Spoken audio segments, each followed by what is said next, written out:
a legless beggar. The beggar was following him, pushing a rusty cart, so the man took a few coins from his pocket. Here's 50 paisa.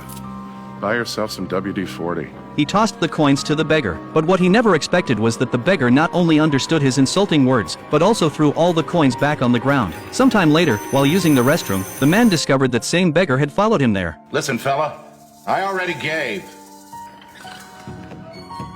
Do you understand English?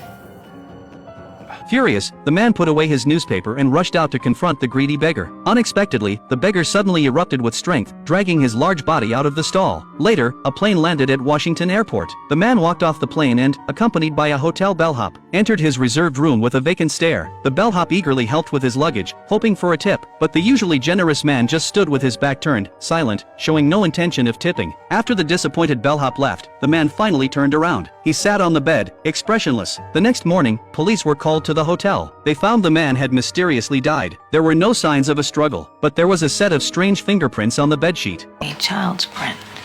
Yeah, that's what it looks like. However, judging by the way the man died, the killer couldn't possibly be a child. Later, Dana performed an autopsy. She determined his time of death was 24 to 36 hours prior. This meant he died before leaving India. A dead man had flown from India to the US, then taken a taxi and checked into a downtown hotel. This clearly defied logic. The two immediately contacted the Indian consulate. They learned that just 3 weeks earlier, an American businessman had also died in a hotel, in exactly the same manner as the big man. When Dana checked the autopsy report, she saw the recorded weight was 238 pounds, but the businessman's passport showed he was only 205 pounds. This 33-pound difference was a crucial clue. Suddenly, she had a terrifying thought. Perhaps the murderer in these two cases could freely enter and exit the victims' bodies. It was a stowaway husk, the size of a child. That would explain the small fingerprints. If they weighed the big man's body, she was sure his weight would also have increased by 33 pounds. Meanwhile, on the other side of the city, a man with a vacant expression applied for a janitor job at a school. The principal, impressed by his resume, overlooked his unusual demeanor. And I understand you can start immediately?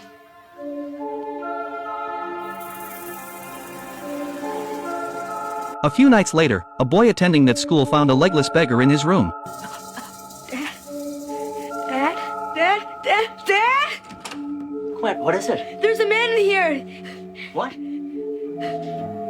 A few seconds later, the beggar had vanished. His father thought he just had a nightmare. After calming him down, the father went to the living room to watch TV. Unbeknownst to him, behind his back,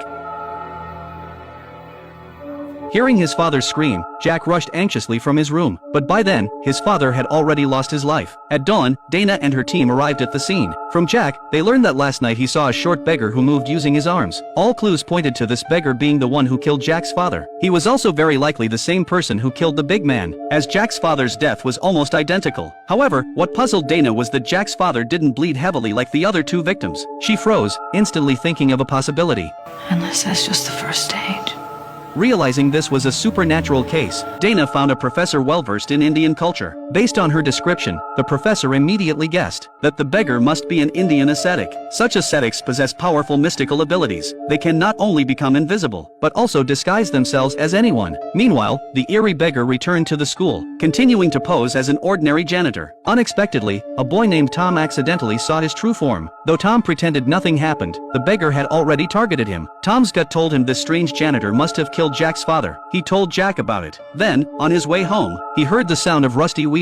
Though he saw nothing behind him, he keenly sensed danger. He immediately started running, escaping back home before the beggar could catch him. Whoa! What's the matter with you? Nothing. But that very night, Tom's mother also died. When police arrived at the scene, Tom, who had been hiding, emerged from the bushes. He told them the killer was a terrifying beggar, who had been hiding at the school disguised as the janitor. Dana's eyes widened in shock. She immediately had the janitor arrested. But after 4 hours of interrogation, the janitor hadn't said a single word. Then the professor realized something. He took a video camera and aimed it at the janitor in the interrogation room. Sure enough, as he suspected, even though the janitor was sitting there, the camera showed no one at all. If he's not there, He could be anywhere.